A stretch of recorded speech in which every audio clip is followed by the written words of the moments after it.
À Vestalten, dans le Haut-Rhin, la méthode de recherche-action participative Repère a été développée dans le cadre de divers projets viticoles.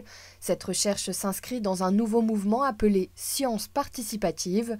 Ce type de recherche consiste à faire intervenir des acteurs du monde académique et non académique afin de co-construire toutes les étapes de recherche, c'est-à-dire de la formulation de questions à partir d'une problématique jusqu'à la production de connaissances et la co-rédaction d'articles. Comment ça marche? Eh bien, on réunit des acteurs et puis la première étape, c'est d'abord d'essayer de comprendre pourquoi on n'est pas d'accord, faire exprimer tout ça et mettre en évidence au cours de ces discussions en fait qu'il y a des déficits de connaissance. Edgar Morin, il appelle ça des trous noirs de la connaissance. Et dans ces trous noirs de la connaissance, on arrive à élaborer des consensus sur des questions qui ont vocation à éclairer un peu ces trous noirs. Et donc, sur ces questions, on a un consensus partiel.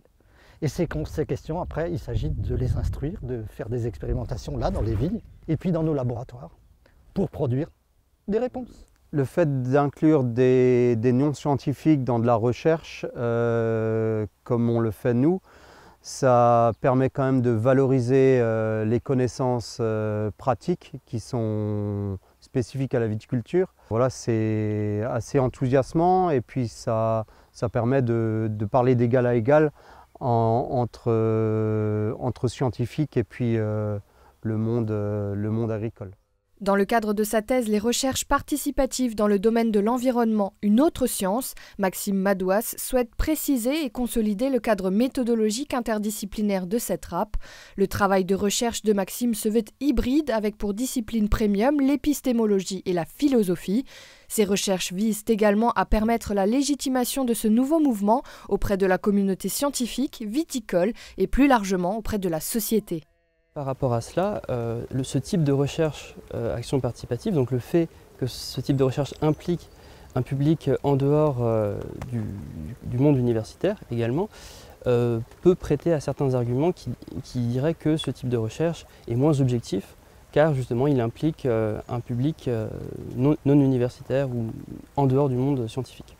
Et donc en fait ma thèse elle part de ce type de critique et des questionnements liés à ce type de critique sur l'objectivité et la subjectivité des recherches-actions participatives. Et donc l'idée, c'est de reprendre ce questionnement en améliorant et en consolidant le cadre méthodologique de la recherche-action participative Repère. Et donc l'ensemble de ces questions, l'ensemble de ces points, je les traite au cours de ma thèse en étant à la fois partie prenante, et aussi une posture analytique, donc par exemple en analysant actuellement le discours des viticulteurs sur les pratiques et les changements de pratiques depuis la création des groupes projets Repères. Et donc je suis amené en fait à être à l'interface entre différentes disciplines, donc en biologie moléculaire, en agronomie, en sciences humaines et sociales, et donc cette thèse a un registre profondément hybride. À ce jour, le cadre épistémologique de cette RAP a permis de produire des connaissances nouvelles. Le projet Repère avait pour but, selon les objectifs du plan Ecophyto 2020, de diminuer la consommation de produits pesticides dans la viticulture. À Vestalten, aujourd'hui, on plante par exemple dans l'interrang des espèces sauvages locales de landes sèches, choisies pour conserver voire améliorer l'équilibre entre enherbement et développement de la vigne.